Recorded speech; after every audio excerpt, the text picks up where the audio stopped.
오늘 우리가 읽은 말씀으로 하나님의 백성들의 위기라는 제목으로 말씀을 나눌 때 은혜 받기를 바랍니다. 우리가 만약 미래를 알 수 있다면 우리가 미래가 어떠냐에 따라 우리 행동과 태도가 완전히 달라질 수 있을 겁니다. 그런데 사람에게는 미래를 어느 정도 알 수 있는 그런 통로가 있습니다. 예를 들면 장차 큰 질병이 찾아오기 전에 사람들에게는 이미 작은 통증이 시작됩니다. 그래서 그 작은 통증들을 잘 관리하고 또 그것을 병원에 가서 검사를 한다든지 하면 더 큰 병이 생기기 전에 건강을 지킬 수 있고 불행한 내일을 막을 수 있습니다. 또 자동차에 흠집이 많은 사람은 아마도 운전 습관이 나쁜 사람일 겁니다. 이런 사람은 지금 당장은 괜찮을지 모르지만 결국에는 큰 사고를 낼 가능성이 큽니다. 그래서 만약 이것을 알고 이 사람이 내가 이렇게 살다가는 장차 큰 재앙이 또 불행이 올 수밖에 없겠구나, 이걸 깨닫고 내 생활 패턴을 또는 습관을 뜯어 고치면, 그래서 그런 일이 내게 닥쳐오지 않도록 미리 예방한다면 그런 슬프고 불행한 고통을 막을 수 있을 겁니다. 그런데 대부분의 사람들이 그렇게 살지 않는다는 겁니다.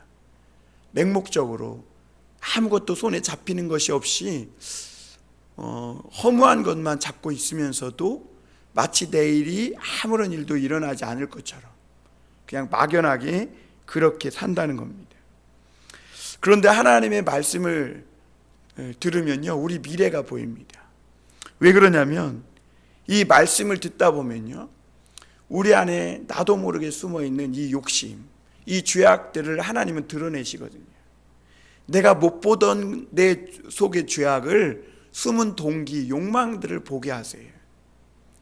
그래서 내가 이 욕망과 동기를 가지고 그냥 그렇게 살다가는 장차 어떤 인생이 될 것인지도 하나님은 말씀을 통해 어느 정도 보여주십니다.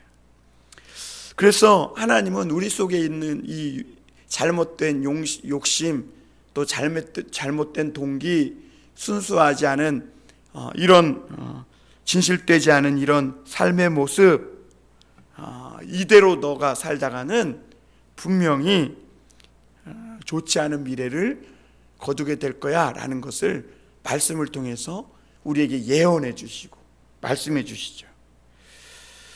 여러분, 이 이스라엘도 지금까지 외적의 침입을 참 많이 받았습니다. 그래서 어려움 속에, 고통 속에 살았어요. 그럼에도 불구하고 이 나라가 망하지는 않았습니다. 그런데 오늘 이 미가가 하나님의 말씀을 전하던 그 히스기야 왕 시대에 이 이스라엘이 북왕국이 망합니다. 그리고 지구상에서 나라가 없어져 버려요. 참 이런 말씀은 설교 강단에서 좋은 얘기만 하면 좋은데 참 누구나 하기 좋은 그런 얘기는 아닐 겁니다. 세상에서 잘 되고 축복을 많이 받은 것 같은 이 북왕국이 왜 나라가 갑자기 망했나? 왜냐하면 이 북왕국에 대한 정말 잘못된 길을 가고 있는 그 왕들과 나라에 대해서 선지자들이 여러 번 이야기를 하고 하나님의 말씀을 전했어요. 그런데 이 이스라엘 이 왕들과 지도자들과 또 힘 있는 사람들이 하나님의 생명줄을 버리고 세상의 썩은 동화줄을 잡은 겁니다. 여러분, 오늘도 우리에게도 마찬가지죠. 세상의 이 모든 재앙들이나 이런 것들이 사실은 인간의 힘이 부족해서, 능력이 부족해서 오는 게 아니에요. 하나님과의 관계가 막힌 데서 오는 거예요. 여러분, 미가서의 주제는 심판이거든요. 그런데 미가가 왜 하나님의 심판이 오는가? 우리가 지난주에 말씀을 나눈 것처럼 야곱의 허물과 죄 때문이라는 거예요. 그러니까 우리의 죄와 허물이 심판을 불러오는 거예요. 하나님과의 관계가 막혔기 때문에 이런 것이 오는 거죠. 그 여러분, 우리가 미가가 이렇게 하나님의 말씀에 심판의 말씀을 전하는 이유는 그도 고통스럽죠. 그도 애곡하고 애통해요. 심지어 벗은 몸으로 돌아다니면서 울어요. 타조 소리, 들깨 짐승 소리를 내면서 그렇게 울음소리를 내며 애곡해요. 그런데도 왜 그런 말씀을 전할 수밖에 없는가? 그 죄와 허물을 지으며 살아가는 이스라엘의 미래가 보였기 때문입니다. 오늘 미가 선지자는 하나님의 백성들이 위기를 맞았다고 하면서 첫 번째 그가 전하는 메시지는 이스라엘의 이 하나님의 백성들의 치료될 수 없는 상처에 대해서 말합니다. 여러분, 우리가 요즘 새벽에 열왕기를 말씀을 나누고 있습니다. 그런데 열왕기 상하를 지금 나누고 있는데 이 열왕기서를 보면 이스라엘이 하나님을 버리고 얼마나 헌시짝처럼 내팽개쳐 버리고 세상의 가치관, 세상의 습관, 삶의 방식을 얼마나 따라가는지 몰라요. 열왕기 그러면 마치 우리나라 조선왕조 500년처럼 왕들의 이야기를 할 것 같죠. 물론 왕들의 이야기를 해요. 그러나 왕들의 이야기를 하는 그 근본적인 그 배경에는 하나님의 말씀이 있어요. 하나님의 말씀 속에 이 왕들이 얼마나 그 말씀을 따라갔느냐, 그렇지 못했느냐를 말하고 있거든요. 그런데 이스라엘 백성들, 북왕국의 왕들은 하나같이 그들이 하나님의 말씀을 헌신짝처럼 버려요. 하나도 두려워하지 않아요. 하나님의 말씀을 그냥 마치 지나가는 정말 아무 의미 없는 소리만 또 못하게 여겨요. 그리고 세상의 삶의 패턴을 그대로 따라갑니다. 그때 선지자들은 이 왕들과 하나님의 사람들, 백성들에게 강한 어조로 예언합니다. 그러니까 이스라엘의 이 왕, 특히 아합은요, 왜 세상과 현실을 너무 비관적으로만 보느냐, 왜 그렇게 흉한 예언만 하느냐, 좀 축복된 얘기, 들으면 좋은 얘기 좀 하라는 거예요.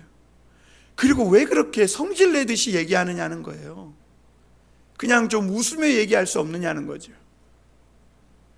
그런데 여러분, 온유하다는 건요,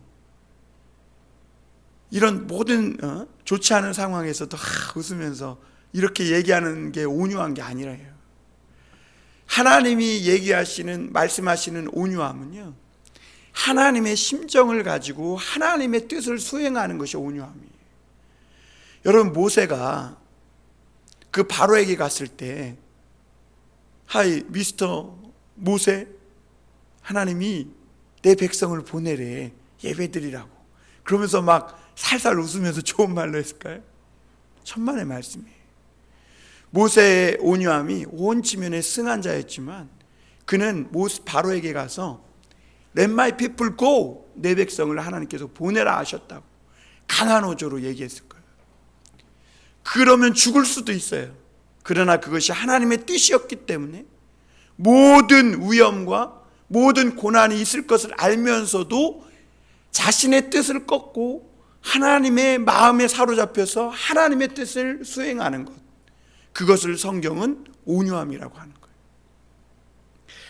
그렇게 많은 선지자들이 이스라엘 백성들, 이스라엘 왕들에게 얘기했지만 그들은 현실을 너무 나쁘게만 보고 흉한 예언을 한다고 하면서 이 선지자들의 말을 무시한 겁니다. 그런데 놀라운 것은요, 이스라엘이 그 선지자들의 예언대로 망했다는 거예요. 이게 중요한 겁니다. 이게 그리고 그 북왕국의 그런 삶의 패턴을 부러워하고 좋아했던, 그래도 신앙이 있었던 유다도 그 신앙을 끝까지 지키면 좋은데, 하나님의 말씀도 가지고 영성도 있고 은혜도 가지고 있던 그 유다도 세상에서 잘 되고 좋은 건 많이 가지고 있는 이스라엘의 삶을 부러워하고 그 길을 쫓아가다가 결국 유다도 망해요. 그게 다 망합니다. 다 망. 왜 그러면 이렇게 이스라엘과 유다가 망했을까? 그들이 잘못된 가르침을 마치 성공의 모델인 줄 알고 배우고 따라갔기 때문에 그래요. 이스라엘과 남유다가 잘못 이렇게 망한 이유는 잘못된 가르침을 너무나 많이 들었기 때문에 그래요. 그리고 마치 그것이 성공 모델이고 그것이 하나님의 구원도 받고 세상에서도 성공하고 잘 먹고 잘 사는 길인 줄 알고 쫓아가다가 그렇게 된 거예요.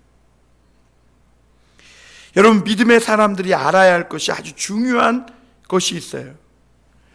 우리가 세상에서도 잘 되는 것도 좋지만 우리가 항상 믿음의 사람들은 세상에서 하나님이 어떤 분인지를 생각하며 살아야 한다는 거예요. 하나님, 이것만은 절대 놓치고 살면 안 돼요. 우리가 가난하든지 부유하든지 돈을 많이 벌었든지 돈이 없어서 힘들게 살든지 고난 중에 있든지 절대로 잊지 말아야 할 것은 하나님이 어떤 분이냐, 이것을 잊지 않고 살아가는 사람들이 믿음의 사람들이에요.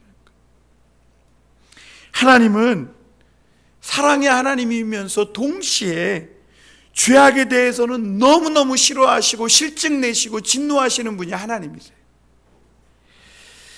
그래서 오늘 미가서 5장 15절에도 보면 이렇게 말합니다. 제가 읽어드릴게요. 5장 15절. 내가 또 진노와 분노로 순종하지 아니한 나라에 갚으리라 하셨느니라.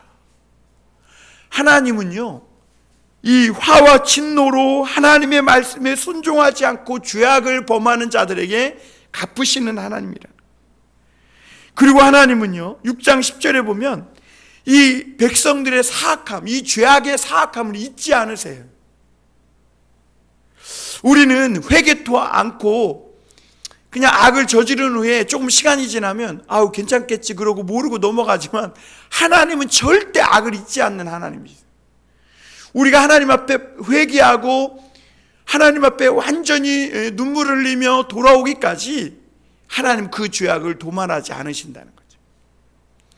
그리고 하나님은 죄악을 그냥 죄 없어 이렇게 무죄로 넘기실 수 없는 그런 공의의 하나님이라는 거죠. 이 하나님을 기억하며 하나님의 백성들은 살아야 하는 거죠. 그래서 오늘 8절에 보면 다시 한번 8절을 보겠습니다. 이러므로 내가 애통하며 애곡하고 벌거벗은 몸으로 행하며 들깨같이 애곡하고 타조같이 애통하리니 이렇게 말합니다. 여러분, 이 미가 선지자는 시골 출신이에요. 그 시골에 살다 보니까 한밤중에 되면 그 한밤중에 고요함과 평화를 깨뜨리는 아주 듣기 싫은 울음소리가 있는데 그것이 뭐냐면 들깨와 타조의 울음소리였다 그래요. 그런데 오늘은 이 미가 선지자가 들깨 울음소리처럼 타조 울음소리처럼 소리를 내면서 벌거벗은 몸으로 돌아다니면서 애통하고 울고 있는 거예요. 굉장히 충격적인 거죠. 사람들은 그 미가 선지자를 보며 손가락질할 거예요. 아니, 하나님의 선지자가 저 꼴이 뭐냐고. 천박하게 들깨나 타조 소리나 내면서 하나님의 말씀을 저렇게 벗은 몸으로 수치스러운 모습으로 저렇게 전할 수밖에 없느냐, 좀 좋은 모습으로 전할 수 없느냐, 이렇게 손가락질을 해댈 것이죠. 그러나 여러분, 정말 중요한 것이 뭔지 아세요? 하나님의 종 이 미가 선지자가 왜 그렇게 말씀을 전하고 있느냐, 이게 중요한 거예요. 왜 그렇게 선지자 하나님의 종이 그렇게 하느냐? 왜 미가 선지자는 좀 점잖게, 좀 고상하게, 다른 그런 많은 선지자들처럼 그렇게 좀 하나님의 말씀을 전하지, 왜 천박스럽게 짐승소리나 내면서 울부짖으며 하나님의 말씀을 전하느냐 하는 것이죠. 그러니까 아합 왕이요, 여호사밧 왕이 여기에 하나님께 물을 만한 또 다른 사람 또 다른 자가 없느냐고 이렇게 할 때, 미가야라는 선지자가 있는데 그 미가야는 이 미가는 아닙니다. 그럴 수도 있을 것 같아요. 하여튼 그럴 때 이 미가야라는 사람은 그냥 하나님의 말씀만 했다 하면 나쁜 흉한 예언만 한다고, 그게 듣기 싫어서. 그런데 이 아합 왕 앞에 섰던 그 400명이나 되는 선지자들이 하나같이 다 뭐라고 예언하냐면, 다 이 아합 왕에게 좋은 예언만 하는 거예요. 올라가서 싸우라는 거예요. 싸우면 하나님께서 승리하게 해주신다는 거예요, 이 아람과의 전쟁에서. 그런데 미가야는 반대로 얘기하는 거예요. 그러니까 이 왕이나 다른 이 제사장들이, 선지자들이 이 미가야를 싫어하는 거예요. 왜냐하면 다른 선지자들은 이 왕에게 녹을 먹으면서 이 직업처럼 말씀을 전했거든요. 그러니까 하나님의 심령에, 성령에 사로잡혀 말씀을 전한 게 아니라 왕이 주는 떡, 왕이 주는 그 음식물에 그것 때문에 먹고 살기 위해서, 입에 풀칠하기 위해서 예언한 것이죠. 그러니까 왕이 듣기 좋은 소리를 한 거예요. 왕과 선지자들의 긴장 관계가 있는 거예요. 선지자들은 내가 왕이 듣기 싫은 소리를 전하면 왕이 내가 만족할 만한 떡을 주지 않을까 봐. 그래서 하나님이 그 선지자들에게 이런 말씀을 주시는데도 자꾸 그것을 외면하고 왕이 듣기 좋은 소리를 하다 보니까 결국은 어떻게 되는 거예요? 하나님의 음성이 안 들리게 되는 거예요. 그러니까 이 아나우나의 그 아들인 그 누구죠? 하나냐가 들깨 소리, 타조 소리를 내면서 막 울부짖듯이 하나님의 말씀을 전하는 이 미가야의 뺨을 때려요. 그러면서 아무런 양심의 가책도 없이, 하나님의 영이 언제 나가서 너에게 갔느냐 이러면서, 너는 너 동네나 가서 예언하면서 먹고 살으라고 이렇게 얘기해요. 그러니까 자기도 예언하면 지금 떡을 먹고 살고 있다는 거죠. 그러니까 너도 네 동네 가서 그렇게 예언하며 살라는 거예요. 그런데 미가야가 이렇게 얘기합니다. 하나님의 말씀이 이루어질 때 너가 네 골방에 들어가 죽으리라, 이렇게 말해요. 어쨌거나 이 미가는요, 이 이스라엘에 들이닥칠 아주 큰 이 백성들이 당할 위기, 재앙을 보았기 때문에 타조 소리, 들깨 소리를 내지 않고는 하나님의 말씀을 전하지 않을 수가 없어요. 여러분, 오늘 우리가 하나님의 종들이 과연 웃으며 정말 좋은 마음으로 말씀을 전할 수 있을까요? 지금 이 나라 이 민족의 교회들이, 조국의 교회들이 이렇게 어려운 가운데 있고, 코로나19가 재앙처럼 들이닥쳤고, 하나님의 교회들이 문을 닫고 온전한 예배와 기도를 하지 못하고 있는데, 진짜 하나님의 심령에 사로잡힌 종들이라면 울부짖지 않고 들깨와 타조 소리를 내지 않고 하나님의 말씀을 전할 수 있을까요? 그러면서 이 미가는 9절에 보면 이렇게 말합니다. 이는 그 상처는 고칠 수 없고 그것이 유다까지도 이르고 내 백성의 성문 곧 예루살렘에도 미쳤습니다. 여기서 미가가 본 이스라엘은 그 상처가 너무 커서 살 수가 없대요. 이 상처가 얼마나 컸는지 이스라엘뿐만 아니라 유다까지 퍼졌고, 심지어 하나님의 거룩함의 상징인 예루살렘까지 퍼져가지고 더 이상 살 수가 없다, 이렇게 말해요. 여기서 그 상처는 고칠 수 없고 이렇게 말합니다. 이 상처라는 것은 이스라엘의 지금 영적 상태를 말해주고 있는 거예요. 하나님은 은혜의 불이 꺼져가는 이스라엘을 살리기 위해서 엘리야, 엘리사와 같은 이 능력의 종들을 막 보내셨어요. 엘리야, 엘리사가 얼마나 하나님의 큰 능력을 행했던 하나님의 종들인지 몰라요. 그뿐입니까? 호세아, 아모스, 요나 이런 선지자들을 보내서 하나님의 음성을 듣게 하셨어요. 그러면서 제발 좀 들으라고, 하나님의 말씀을 들으라고. 그래서 때로는 막 하늘과 땅을 진동시키면서 하늘에서 불을 내리시기도 하시고, 하나님은 하늘의 문을 닫아서 비를 3년 반 동안이나 내리지 않게 하시고, 이런 놀라운 일들을 보이시면서 제발 좀 하나님의 말씀을 들으라고 하나님의 선지자들을 보낸 것이죠.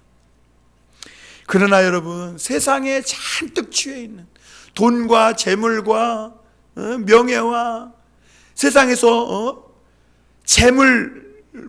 더 많은 재물을 얻어서 어떻게든지 세상에서 더 잘 살아보고자 하는 이런 삶에 잔뜩 취해 있던 이 이스라엘은 그 하나님의 능력의 종들을 보내서 전하는 말씀이라도 들릴 턱이 없는 거예요. 여러분, 술 취한 사람에게 한번 얘기해 봤어요? 여러분, 저는 술 취한 사람과 얘기해 본 적이 있거든요. 술 취한 사람은요, 아무리 여기서 얘기해도 동문서답, 자기 할 말만 해요. 대화가 안 됩니다. 왜냐하면 술이 잔뜩 취해 있기 때문에 아무런 대화가 안 되는 거예요. 여러분, 이 이스라엘 백성들은 세상 것은 부족함이 없어요. 그런데 그들의 영적으로는 완전히 밑바닥이었고, 그들의 삶은 상처투성이었습니다.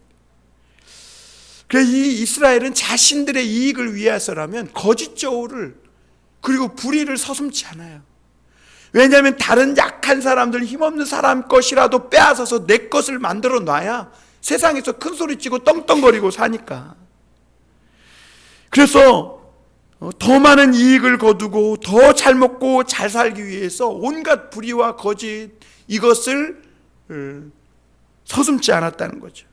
그런데 하나님은 그들이 거둔 그 많은 이익은 이익이 아니라 재앙이라고 말해요. 재앙. 그들이 거둔 것은 이익을 거둔 게 아니라, 그들은 더 많은 재물을 얻은 것 같고 더 많은 이익을 얻은 것 같지만 사실은 더 큰 재앙을 거두고 있었던 삶이라고 말하고 있는 거예요. 그들이 그럴수록 그 자신의 몸은 상처투성이로 변해간 것입니다. 사실 이스라엘은 겉으로 볼 때는 어디서 떨어진 것 같지도 않아요. 사고가 난 것 같지도 않아요. 상처가 없어 보여요. 그런데 미가 선지자는 이 이스라엘 백성들이 치료할 수 없는 상처를 입었다고 말합니다. 그들 내부가 이미 막을 수 없는 죄악과 부패로 썩어 있었다는 것이죠. 하나님의 사람들은 여러분, 세상의 모든 일들을 영적인 눈으로 볼 줄 알아야 합니다. 세상에서 아무리 잘 먹고 잘 사는 것 같지만 그들이 그것을 어디서 얻느냐, 어떻게 얻느냐가 중요해요. 그 정신과 영혼이 썩어서 그 삶이 부패해 있다면 이미 그들은 상처받고 도저히 살 수 없는 지경에 이를 때까지 고칠 수 없는 병이 걸린 것과 같은 거예요. 하나님 말씀보다 돈을 더 좋아하고 사람에게 인기를 잃을까 봐 두려워서 하나님보다 사람을 더 두려워하고 있다면 이미 그들의 상태는 부패하고 있는 거예요. 그리고 이런 상처는요, 쉽게 고칠 수 없다, 이렇게 말하고 있는 거예요, 성경. 여러분, 우리 자신은 죄에서 완전히 자유롭지 않다는 것을 인정하고 살아야 합니다. 아무리 하나님 믿는 사람이고 죄 용서받았지만 이미 죄가 우리 본성에 들어와 있기 때문에 우리가 죄를 늘 까딱하면 언제나 너무 쉽게 저지를 수 있는 사람, 다시 말하면 세상의 재물과 명예와 이런 것 앞에 너무나 속절없이 무너질 수밖에 없는 존재가 우리라는 것을 인정해야 합니다. 그래서 여러분, 우리가 매일 더 하나님의 말씀을 사랑하고 말씀을 듣고, 그러므로 우리 자신을 자꾸 씻어내야 한다는 거예요. 그래서 내 속에 더 이상 이 죄가 퍼지지 못하고, 이 죄악의 암덩이가 내 속에서 더 이상 썩고 부패하지 않도록 막아내야 한다는 겁니다. 그런데 놀라운 것은요, 이 이스라엘 백성들이 이 미가 선지자의 말을 무시했을 때 결국에는 미가 선지자 예언대로 그 나라가 망했다는 겁니다. 이스라엘은 아수르 군대에 전멸당해 버렸어요. 쑥대밭이 됐어요. 쑥대밭이. 그래서 오늘 우리가 10절부터요 15절까지 보면 이스라엘의 12도시의 이름이 나와요. 12도시라는 것은요 완전수를 얘기하는데, 무슨 말이냐면 이스라엘에 내노라 하는 모든 도시가 다 쑥대밭이 됐다. 쑥대밭이. 그래서 이 다양한 도시들은 이 아수르의 사네립이 그 도시를 밟으면서 이스라엘을 완전히 쑥대밭으로 만든, 침략해서 완전히 밟아놓은 그 경로를 말하고 있는 거예요. 여러분, 사네립은요 아수르의 왕인데 이스라엘을 침공해서요 46개나 되는 도시를 다 무너뜨렸고 예루살렘을 포위하고 공격해가지고 이 예루살렘과 왕 이런 사람들을 새 장의 새처럼 가져놔 버렸어요. 그 내용이요 열왕기하 18장에 아주 자세하게 기록되어 있어요. 그리고 오늘 라기스에서 예루살렘까지 그 행군하면서 이스라엘을 완전히 약탈한 그 사네립의 그 침공의 경로가 오늘 미가서의 말씀에 기록되어 있는 거죠. 이스라엘 백성들이, 하나님의 백성들이 이토록 위기를 당하고 상처를 입은 것이죠. 오늘 무너진 도시의 이름들이 나옵니다. 여러분, 아까도 말씀드렸지만 미가가 왜 오늘 이러한 심판을 예언하는가? 그것은 이 이스라엘 백성들의 죄 때문이라고 말합니다. 여러분, 미가는요 악을 계획하는 사람은 하나님께서 그들에게 무서운 일을 계획하고 있다는 것을 알게 될 거다, 이렇게 말해요. 그리고 인간의 알량한 힘을 이용해서 다른 사람의 힘없는 사람들의 재산과 그 권리를 빼앗고 갈취한 그런 자들에게 하나님은 그들의 땅과 재산을 빼앗을 것이다 라고 오늘 미가서 2장 4절에서 5절에서 말씀하고 있음을 보게 됩니다. 그러면서 그러기 전에 10절에서 오늘 15절에 보면 이스라엘의 12도시에 대한 운명에 대해서 이 미가가 아름답다고 하면 안 되겠죠. 애가니까. 정말 이 언어 유희를 사용해 가면서 이 12도시에 대한 미래의 불행한 운명에 대해서 말하고 있는 것을 보게 됩니다. 첫째, 우리 거기 보면 10절에 보면 가드에 알리지 말며 도무지 울지 말지어다, 이렇게 말합니다. 사실 가드에 알리지 말며 도무지 울지 말지어다, 이것은 이스라엘 속담이에요. 마치 아니 땐 굴뚝에 연기 나냐 이런 것처럼 이스라엘의 속담인데, 왜 이 속담이 생겼냐면 사울과 요나단과 그의 아들들이 길보아 전투에서 블레셋과 싸우다가 한날에 다 죽어요. 다윗은 그 장면을 본 후에, 그 소식을 들은 후에 가드에 고하지 말라, 그래서 블레셋 사람들이 기뻐하지 못하도록 하라, 이런 말을 합니다. 여러분, 오늘 가드에서 이 아수르의 공격이 시작됐음을 알리는 동시에 도무지 울지 말지어다 이렇게 말하는 것은 아수르의 공격이 너무나 끔찍했어, 압도적이었어. 그날의 사람들은 울음소리조차 내지 못하고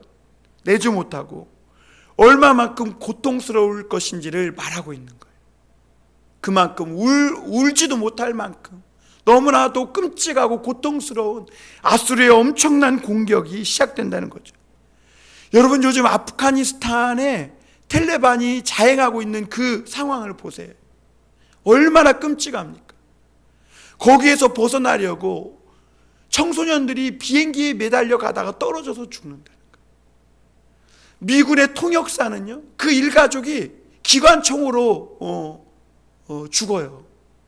우리는 또 여러 사람이 죽었나 보다 이렇게 생각하지만, 여러분, 그 사람들은 누구에게 소중한 아버지고 남편이고 자녀들이죠. 여러분, 오늘 내 아들, 내 가족이 죽지 않았다 해서 이게 이런 일이 그냥 넘어갈 일이 아닌 거예요. 엄청난 사건이, 지금 끔찍한 일들이, 너무 고통스러워서 울 수조차 없는 이런 일들이 아프가니스탄에 지금 벌어지고 있는 거예요. 그리고 거기 보면 베들레아브라에서 티끌에 굴렀도다 이렇게 말합니다. 이 도시는 본래 티끌과 같은 그런 도시의 이름을 가진 도시입니다. 처음에 이 티끌과 같았던 이 베들레아브라가 하나님의 은혜로 아름다운 집을 짓고 아주 멋지고 높은 그런 곳에서 잘 살게 되었어요. 그런데 그들이 더 잘 살고 더 높은 곳에서 살기 위해 다른 사람들을 막 착취하고 빼앗고 그렇게 죄를 범하며 티끌처럼 살아가자 하나님은 그 이름대로 그들이 티끌에서 구르도록 만들어버린 거예요. 여기서 티끌에서 구른다는 것은 그들이 가장 낮은 자가 되고 또 그들이 겪어야 할 이 불행이 얼마나 큰지를 말씀해 주고 있는 거예요. 그리고 여기 또 11절에 보면 사빌줌이나 너는 벗은 몸에 수치를 무릅쓰고 나갈지어다 이렇게 말해요. 여러분, 사빌이라는 의미는 아름다움이고 영광스럽다라는 의미예요. 그런데 그 아름답고 영광스러운 의미를 가진 그런 도시에 사는 백성들이 수치와 능욕의 대상이 될 거라고 말하고 있는 거예요. 그리고 여기 사하난 주민은 나오지 못하고 라고 말합니다. 사하난은 떠나다라는 말이에요. 이 사하난은 무역으로 굉장히 활발한 도시였습니다. 많은 사람이 들락날락했어요. 그런데 이제는 다 죽고 포로가 되어서 드나드는 사람도 없고 그 무역으로 활발하던 그런 사하난 도시가 유령처럼 이 아주 그런 유령 도시와 같은 도시로 변할 것이라고 말합니다. 또 베데셀은 애곡하여 너희에게 의지할 곳이 없게 하리라 이렇게 말합니다. 베데셀은 뿌리 근거라는 의미인데요, 이 베데셀은 아주 신앙의 뿌리가 깊은 도시였습니다. 그래서 누군가가 늘 와서 의지하고 기대고 그런 도시였고 그런 곳이었습니다. 그런데 이제는 그 뿌리가 다 뽑히고 이제는 그도 누군가를 의지하고 싶은데 의지할 곳이 없는 그런 장소가, 그런 도시가 되었다고 말합니다. 여기서 마룻은 마라라는 쓰다라는 의미인데, 이 마룻은 항상 늘 예루살렘이라는 큰 도시 옆에 있어서 잊혀진 존재와 같았어요. 그래서 늘 근심 중에 있었어요. 그러니까 오히려 그 근심 중에서 하나님의 복을 바라니까 그나마 이 마룻이라는 도시는 하나님의 은혜로 이 마룻이라는 도시가 큰 재앙이 오히려 임하지 않고 예루살렘 성문에 임하게 되는 것을 보게 됩니다. 그래서 거기 말씀해 보면 12절이죠. 마룻 주민이 근심 중에 복을 바라니 이는 재앙이 여호와께로 말미암아 예루살렘 성문에 임함이니라. 그러니까 오히려 이 마룻은 쓰고 힘든 것이 오히려 재앙을 피해가는 계기가 된 거예요. 여러분, 고난받는 것이 나쁜 것만은 아니에요. 여러분, 이 마룻이라는 곳이 근심 중에 오히려 하나님 앞에 나아가 기도했더니 오히려 그것 때문에 이 엄청난 재앙을 조금이나마 피해가고 그 재앙이 예루살렘으로 옮겨가 거기에 임한 것을 보게 됩니다. 여러분, 예루살렘은 반대로 평화의 도시고 축복의 도시지만 그 평화의 도시, 축복의 도시가 하나님의 말씀을 잃어버렸을 때 재앙의 도시로 변했습니다. 라기스는 너는 준마의 병거를 메울지어다 이렇게 말합니다. 라기스는 예루살렘이 가장 의지하는 군사적으로 강한 도시였습니다. 그런데 하나님은요, 이런 것을 의지하는 것을 별로 좋아하지 않으세요. 그래서 이 라기스는 그들에게 준마가 있고 군사력이 강해지면 강해질수록 어떻게 해요? 하나님을 멀리하는 거예요. 여러분, 사람들은 이거를 소위 속된 말로 총알이라 그러죠. 우리가 총알, 즉 무기가 많아지면 하나님을 자꾸 멀리하는 거예요. 그래서 미가는, 선지자들은 뭐라고 얘기하냐면 라기스 때문에 딸 시온이 죄를 짓는다 그랬어요. 우리가 하나님 외에 의지할 것이 많아지니까 자꾸 죄를 범하게 되는 거예요. 말과 마병만 의지하고 기도하지 않아요. 말씀 보지 않아요. 하나님을 사모하지 않아요. 군사력으로만 자기를 지키려고 하다가 결국엔 망했다고 이렇게 말하는 것입니다. 가드 모레셋에 대해서는 뭐라고 얘기하냐면 14절이죠. 너는 가드 모레셋에 작별하는 예물을 줄지어다, 이렇게 말합니다. 여기서 모레셋이라는 말은 선물이라는 말입니다. 결혼 지참금이라는 의미예요. 그리고 미가의 고향이기도 합니다. 그런데 선물, 결혼 지참금, 모레셋에 작별의 예물을 주라. 곧 이혼이라는 거예요. 다시는 고향집과 가정으로 돌아오지 못하는 포로 생활을 할 것을 말하고 있는 것이죠. 그리고 악십은 거기 보니까 이스라엘 왕들을 속이리라 그랬어요. 악십은 속이다는 의미인데 이스라엘 왕들은 안전하다 하면서 결국에는 다 속게 될 거라는 것을 예언하고 있는 것이고, 마레사는 소유하다는 의미를 가지고 있는데 그들이 지금까지 소유하고 빼앗고 탈취했지만 반대로 적들에게 그 모든 사람들이 소유를 당할 것이고, 그들이 빼앗고 탈취한 만큼 모든 것을 다 도로 빼앗기고 탈취당하고 어려움을 겪게 될 것을 말하고 있습니다. 그리고 마지막으로 아둘람이 이렇게 나오죠. 그러면서 15절에 보면, 15절 마지막 부분에 보면 이스라엘의 영광이 아둘람까지 이를 것이라, 이렇게 말합니다. 이 말씀을 보면 얼핏 보면 축복 같아요. 그런데 그렇지 않아요. 여러분, 사무엘상에 보면, 하에 보면 사울에게 쫓기던 다윗이 어디로 피하냐면 이 아둘람 굴로 피해요. 그때 억울하고 원통한 일을 당하고 주인에게 쫓겨난 많은 사람들이 다윗에게 모여듭니다. 그리고 그곳에 하나님의 이 이스라엘의 영광이 거기에 이른다고 이렇게 오늘 말씀하고 있습니다. 여러분, 이 이스라엘의 영광이 어디에 있어야 합니까? 예루살렘에 있고 하나님의 집에 있어야 하죠. 그런데 지금 이스라엘 영광이 어디를 떠돌아다니는 거예요.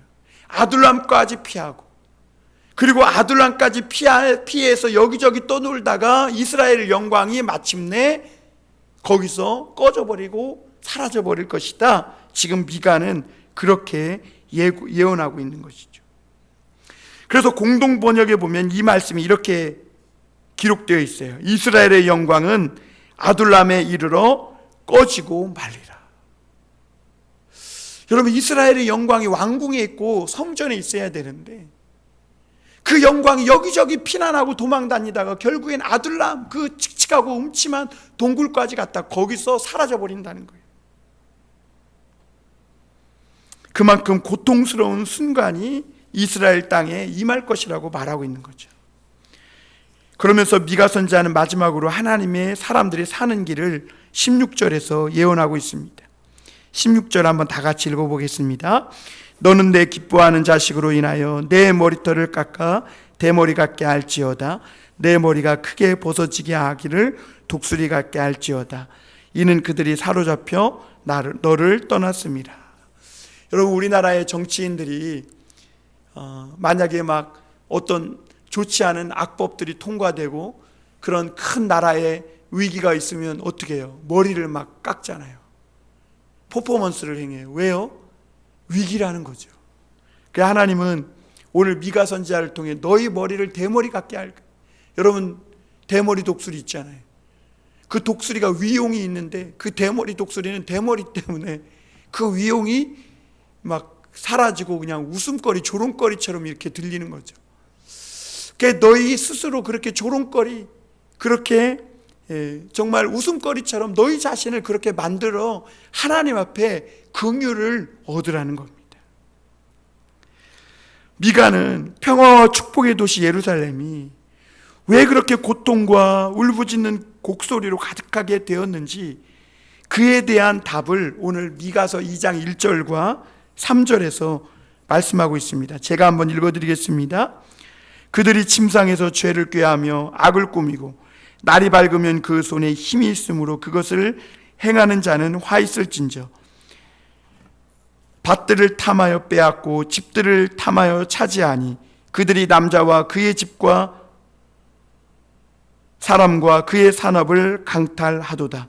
그러므로 여호와의 말씀에 내가 이 족속에게 책망을 계획하나니 재앙을 계획하나니 너희의 목이 이에서 벗어나지 못할 것이요 또한 교만하게 다니지 못할 것이라. 이는 재앙의 때임이라 하셨느니라. 이렇게 말해요.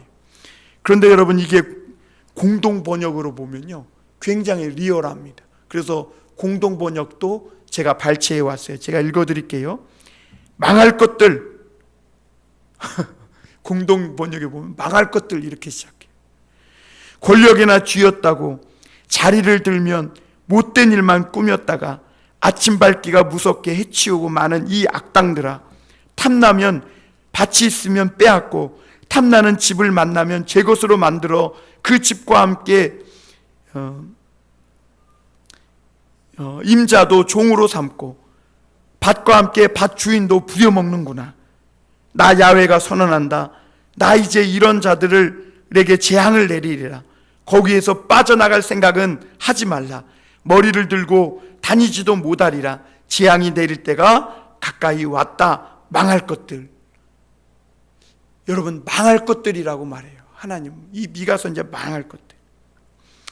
여러분, 우리가 하나님 앞에 살아나는 길은요, 이 하나님의 백성들은요 하나님의 긍휼을 먹고 사는 사람들이에요. 우리가 이것을 잊지 말고 살아가야 합니다. 성도들의 아름다움, 하나님의 백성의 아름다움이 어디에 있는가? 내 권리, 내 복이라고 해서 다 그것을 누리며 추구하며 살지 않는 것이 복입니다. 여러분, 하나님께서 나를 돕지 않으면 죽겠구나. 대머리 독수리처럼 자기 머리를 대머리 같게 하고 자기를 조롱거리 같게 만들었어. 하나님이 나를 너무 불쌍히 여겨서 내가 얘를 돕지 않으면 얘는 끝났어. 그럴 정도로 자기를 불쌍하게 하나님 앞에 그렇게 자기를 낮추고 마치 조롱의 웃음거리처럼 스스로 자신을 그렇게 하나님의 도움 없이는 살 수 없는 존재처럼 만들 때 하나님의 백성들에게는 복이 임하고 살 길이 열리는 것입니다.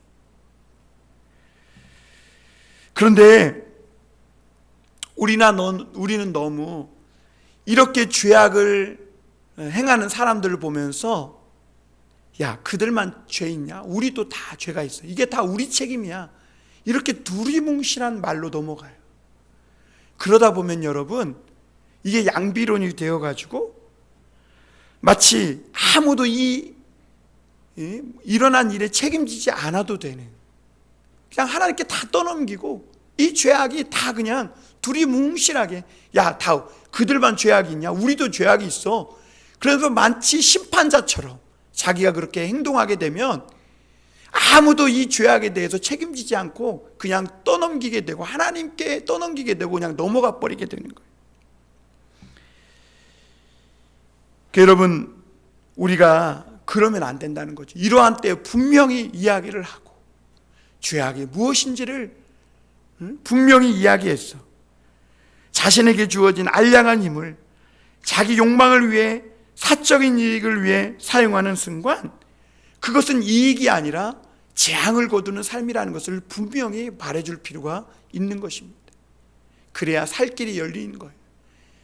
그래서 그 말씀을 듣고 그렇구나, 내가 하나님의 도움 없이 하나님 앞에 불쌍한 자가 되지 않고는 살 수 없구나라는 것을 깨달을 때 그때 살 길이 열리게 되는 거죠. 우리 모두에게 하나님의 긍휼이 부어져서 우리 모두가 사는 길로 나아가는 그런 우리 모든 교우들이 되시기를 주님의 이름으로 축원합니다. 기도하겠습니다.